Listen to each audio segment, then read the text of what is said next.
Firstly, we have the message window, which is inclusive of the options you see on the right. We then have the word prediction strip, which runs along the centre of the screen.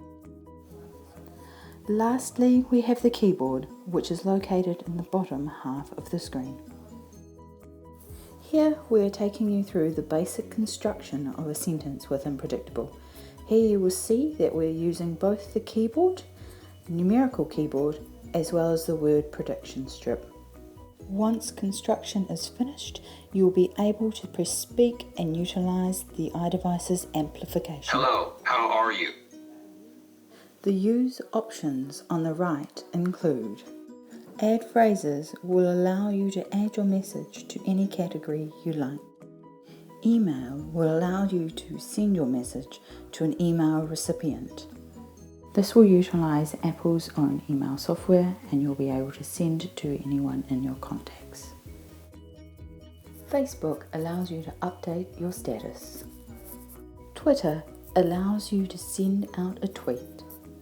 Message will allow you to send an SMS via a 3G capable device or utilise iMessage between other devices connected to Wi-Fi. In News, you'll also be able to quickly add any message as a favourite. One of the great new features of Predictable is the copy and paste function. Here you'll be able to copy anything from the message window and simply, when you want to use it, paste it back in. You'll also be able to copy and paste in and out of the app.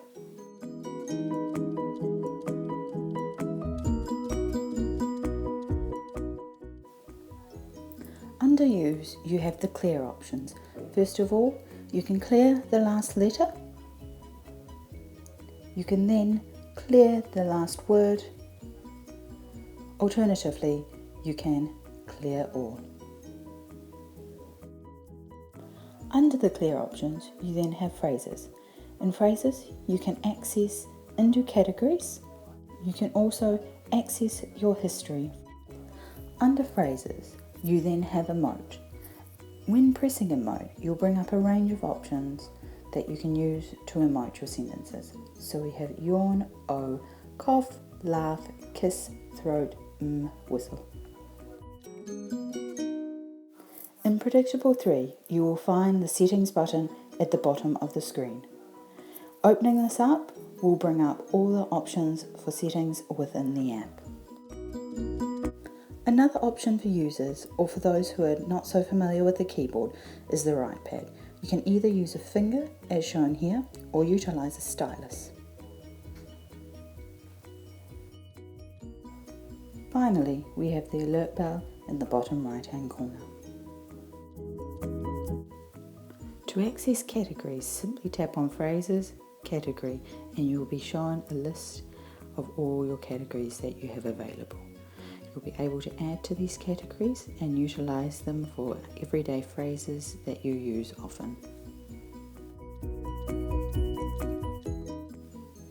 Simply scroll down to the last phrase and you'll see click here to add a new phrase. Once there, you'll be able to add your phrase as you wish. You'll then be able to add an image to this phrase. You can either choose from gallery or take with camera. You then have different options to add audio. You can either utilise the Predictable voice that you have currently got set. You can choose from your iTunes library with a pre-recorded voice you've imported in, or your other option is to record straight into the device. You'll have the option to preview it before saving. To access your recently used phrases, simply click Phrases and History. You'll be able to utilise these direct from the screen here. Another fantastic new feature of Predictable is the option to hide the settings button.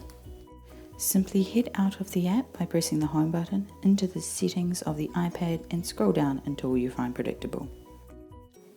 Here you will find the display setting button. Turn that off to hide the settings button in the app. Now when you head back into the app, you'll be able to note that the settings button no longer is displayed down the bottom. The spacebar has taken up that space. The next great new feature of Predictable is the ability to multitask. As you will see, we will be back where we left off when we exited the app.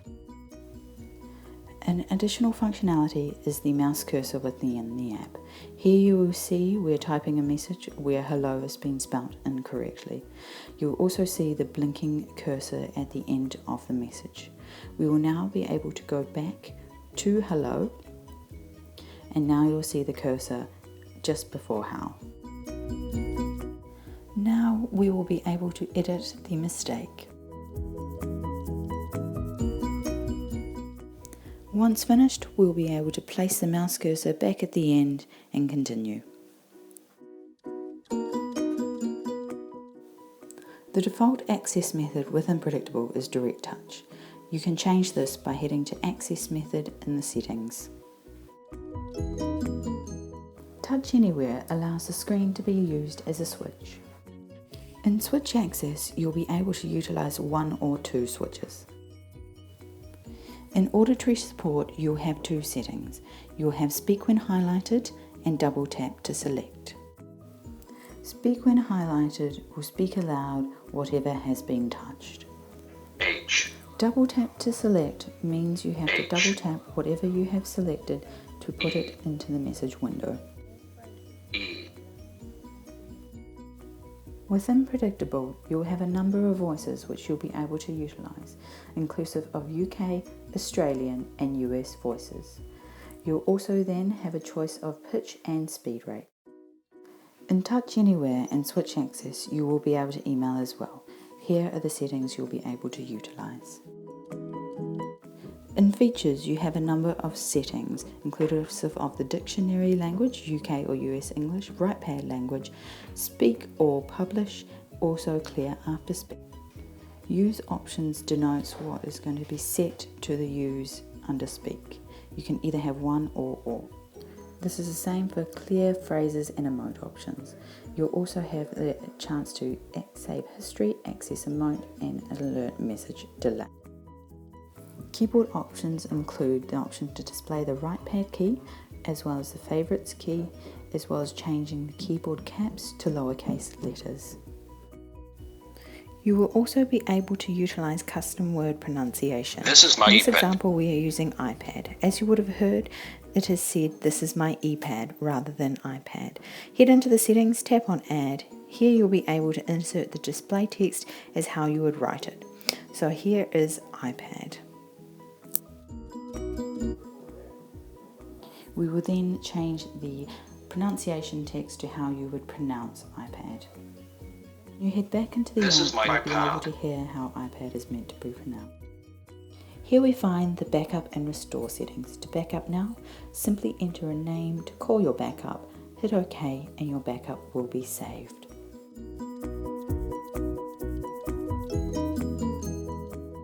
Restoring from a backup previously saved is simple. Simply select the backup you'd like to restore. You can also back up direct to your computer utilising a Wi-Fi system in your home. You will also be able to change the message window font size. Slide left for smaller, right for larger. Here you will be able to select the bell alert sound. Lastly, at the bottom of the app, you'll be able to email us directly, access the user guide, and learn more about T-Box apps. Thank you for watching.